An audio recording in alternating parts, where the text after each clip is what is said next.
Assalamu alaikum students. Hopefully all of you are going well.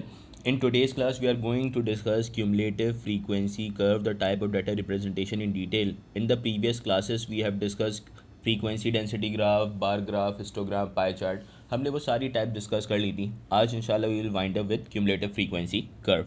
Let's first discuss few of the key points of cumulative frequency curve. Number 1, it's a type of data representation that used to predict quartiles and percentiles of data set. Now the question that is in your mind, sir, the keyword here is quartiles and percentile. So what is quartiles and percentile? We will discuss inshallah in today's class. Next point is a cumulative frequency graph is plotted from cumulative frequency table. तो obviously जब हम cumulative frequency graph की plotting की बात करेंगे तो ये point भी discuss हो जाएगा. Cumulative frequency graph is also called an ogive or cumulative frequency curve. So these are the two names that we use for cumulative frequency curve. Next point, to plot a cumulative frequency curve, first we draw an additional column for cumulative frequency.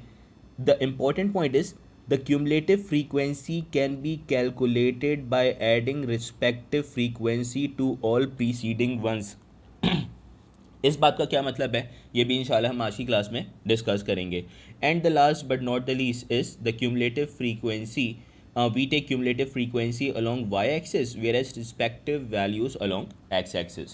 तो देखें इसके अंदर आपके पास दो बहुत important point हैं. That is we can find the cumulative frequency by adding respective frequency to all preceding ones. And next point is cumulative frequency graph में आपके पास क्वार्टाइल्स एंड परसेंटाइल्स हम कैलकुलेट कर रहे होते हैं. तो ये दो इंपॉर्टेंट की पॉइंट हैं. आई एम हाईलाइटिंग देम कि quartiles and percentiles and adding respective frequency to all preceding once.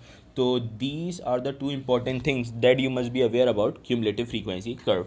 So now let's begin by finding first what is quartiles, what are percentiles. तो पहले quartiles and percentiles की बात कर लेते हैं. देखिए मैं फर्स्ट स्टार्ट कर रहा हूँ with the very basic that is quartiles. That is quartiles. तो now the question is what are quartiles. Quartiles क्या है भाई?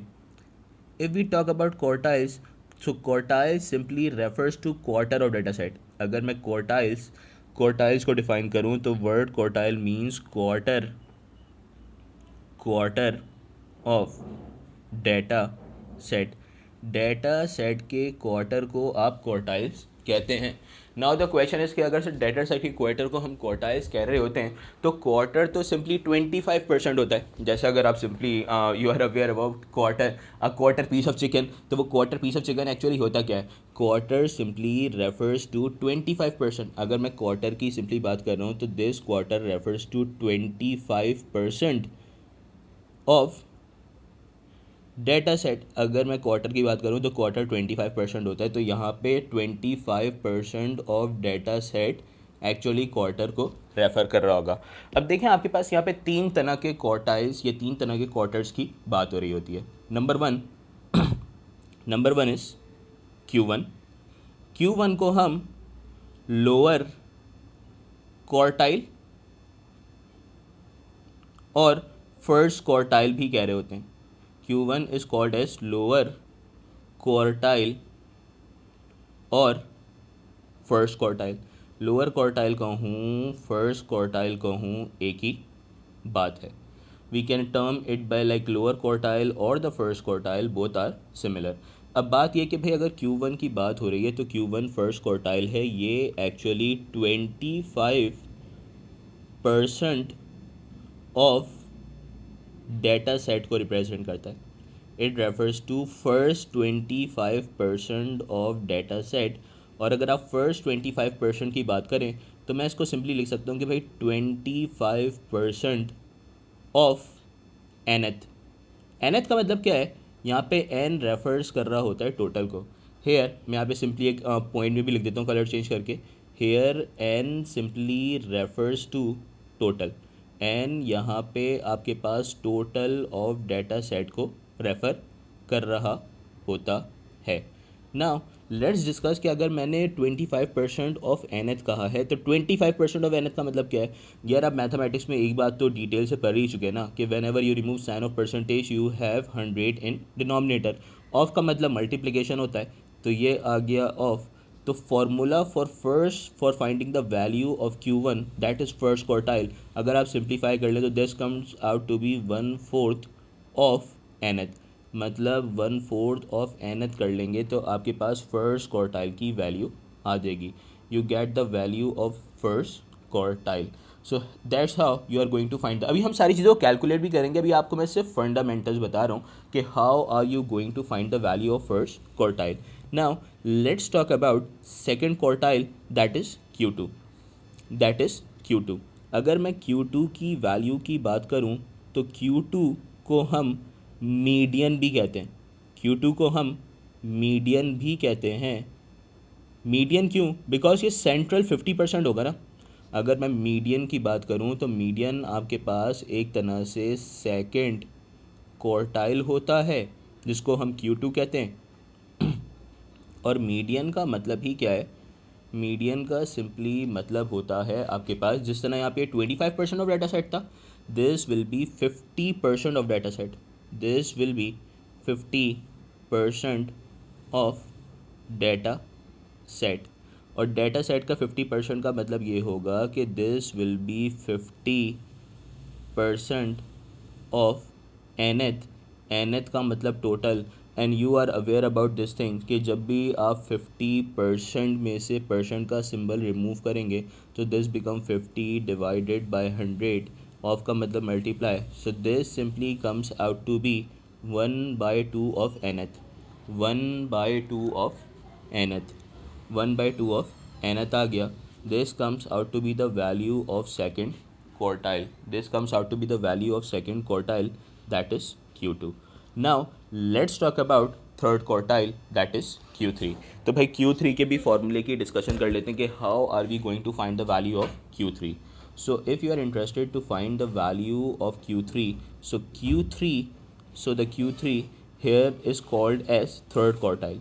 अगर हम Q3 की बात करें सो Q3 हमारे पास थर्ड क्वार्टाइल होता है जिसको हम अपर क्वार्टाइल भी कहते हैं.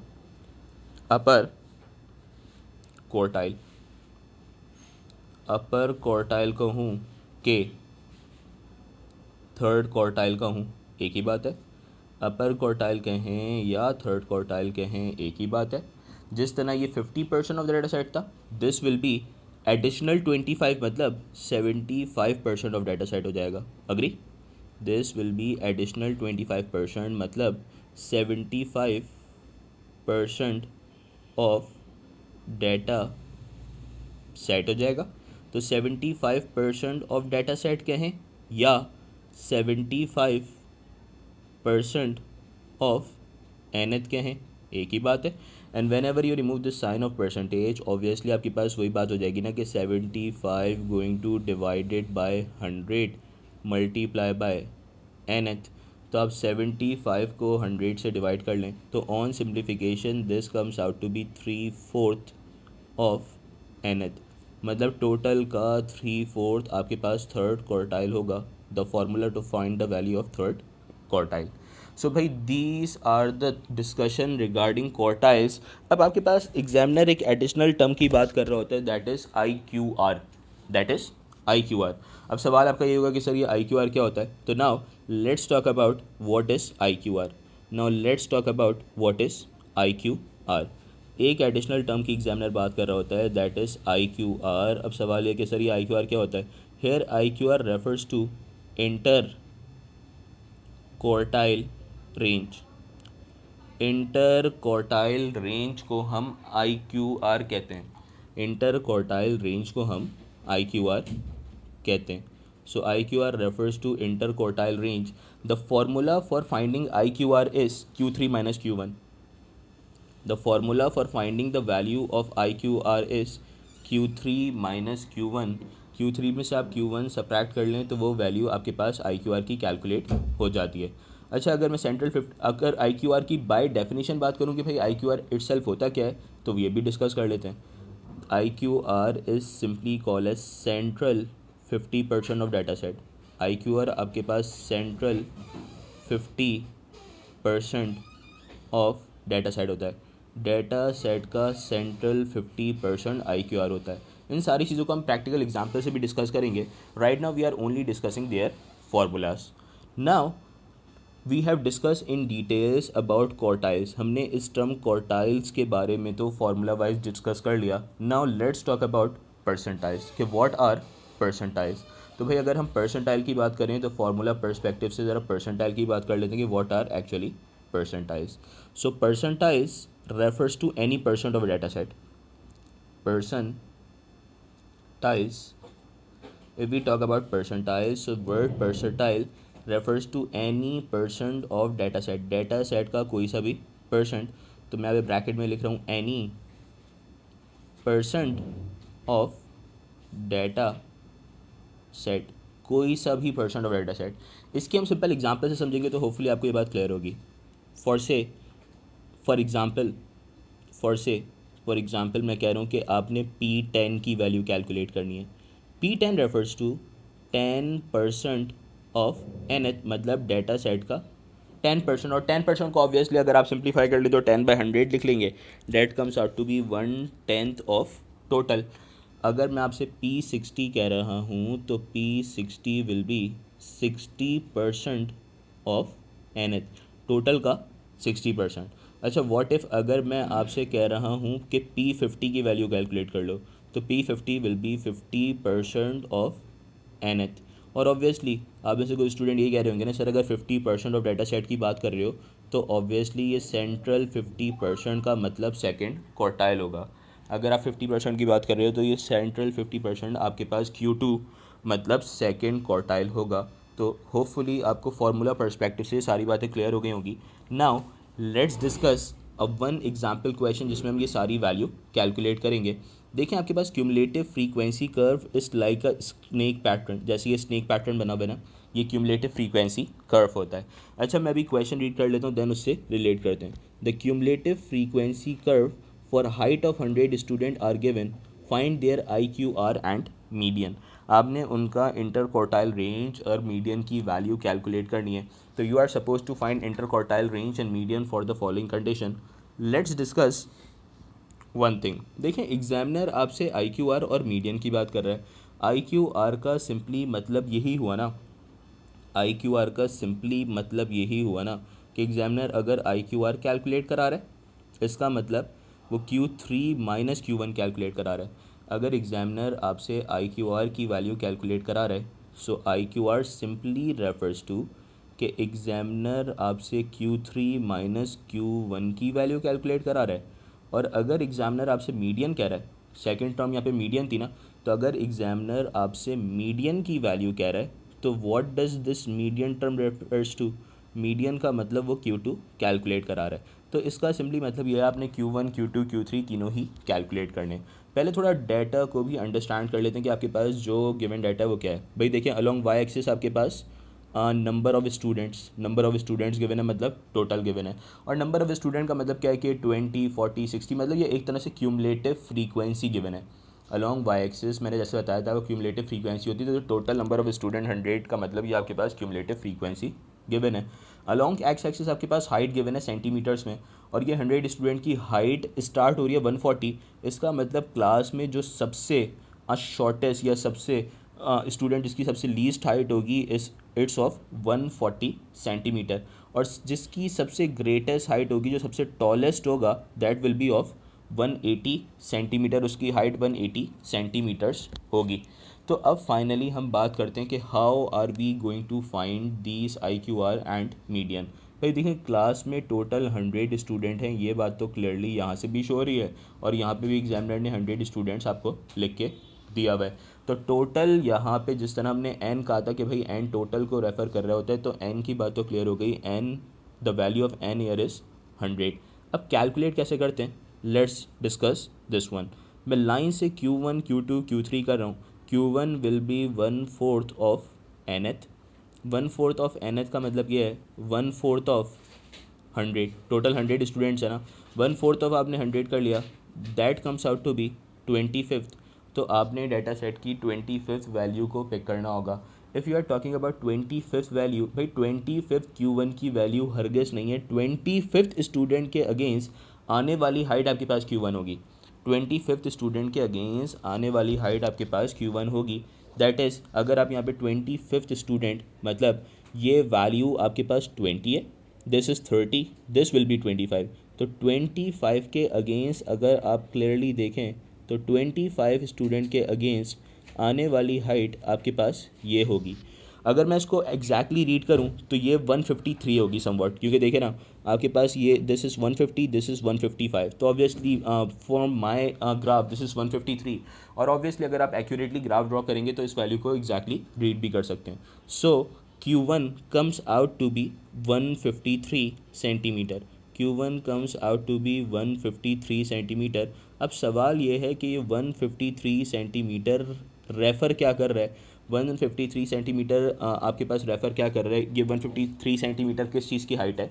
इसका सिंपली मतलब क्या है, हमने डिस्कस करा था कि आपके पास Q1 फर्स्ट क्वार्टाइल होता है, तो इट मीन्स यहाँ से लेके यहाँ तक की वैल्यू Q1 को शो कर रही हैं। इसका मतलब first 25% of the student of the class have height 150 centimetre और lesser than 150 सेंटीमीटर।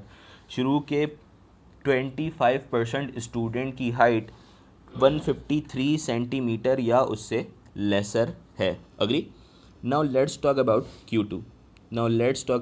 Q2। अगर मैं Q2 की वैल्यू की बात कर रहा हूँ तो ये 1/2 ऑफ nth होगा, 1/2 ऑफ nth, और nth रेफर्स टू टोटल। तो अगर आप 1/2 ऑफ nth की बात करें सो दिस विल बी 1/2 इंटू 100। 100 का 1/2 कर लें तो 100 का 1/2 comes out to be 50। 50 is not the value of Q2। 50 के अगेंस्ट आने वाली वैल्यू Q2 होगी। 50th वैल्यू के अगेंस्ट आने वाली वैल्यू Q2 को शो करेगी। So this is 40, this is 50। 50 के अगेंस्ट अगर आप वैल्यू देख लें तो 50 के अगेंस्ट आने वाली value will be this one. मेरे अकॉर्डिंगली, मेरे ग्राफ के अकॉर्डिंगली दिस इज़ 157 और 158। I am writing 158। आपके पास एग्जैक्टली एक्यूरेटली ग्राफ ड्रॉ हुआ होगा तो आप ऑब्वियसली वहाँ से ईज़िली रीड कर सकते हैं।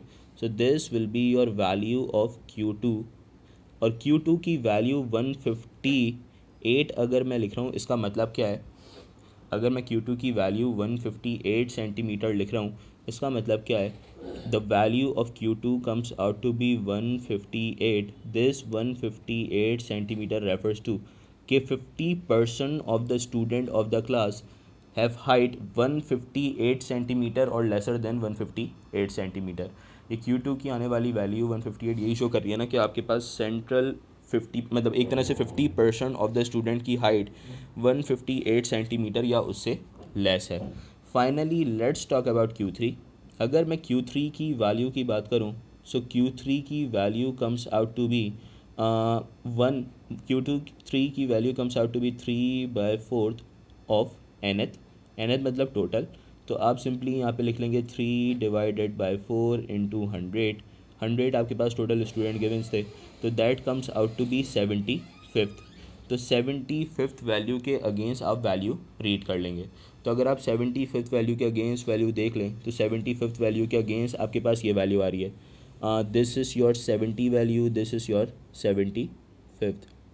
तो 75th वैल्यू के अगेंस्ट अगर हम क्लियरली देखें so this will be the value of Q3। So this will be the value of Q3। ये हमारा Q3 हो जाएगा, this will be the value of Q3। So Q3 from my data comes out to be 163 और 164। सो मैं यहाँ पे 164 लिख रहा हूँ, हेयर आई एम राइटिंग 164। और 164 सेंटीमीटर का मतलब ही क्या हुआ, 164 सेंटीमीटर का मतलब ही क्या हुआ, 164 सेंटीमीटर का मतलब यहाँ पे सिंपली आपके पास ये है कि 75% of the student of the class, because Q3 की वैल्यू आ रही है ना, Q3 सेंट्रल, वो Q3 स्टार्टिंग 75% को थर्ड क्वार्टाइल को शो करता है। इसका मतलब 75% of the student of class have height 164 centimetre और लेसर देन 164 सेंटीमीटर। अब बाय द वे हमने Q1, Q2, Q3 ये सारी ही चीज़ें कैलकुलेट करनी है। हमारी रिक्वायरमेंट इस डाटा में कैलकुलेट करना था मीडियन और inter quartile range. Now let's talk about median and inter quartile range. हम बात करते हैं मीडियन और इंटर क्वार्टाइल रेंज की।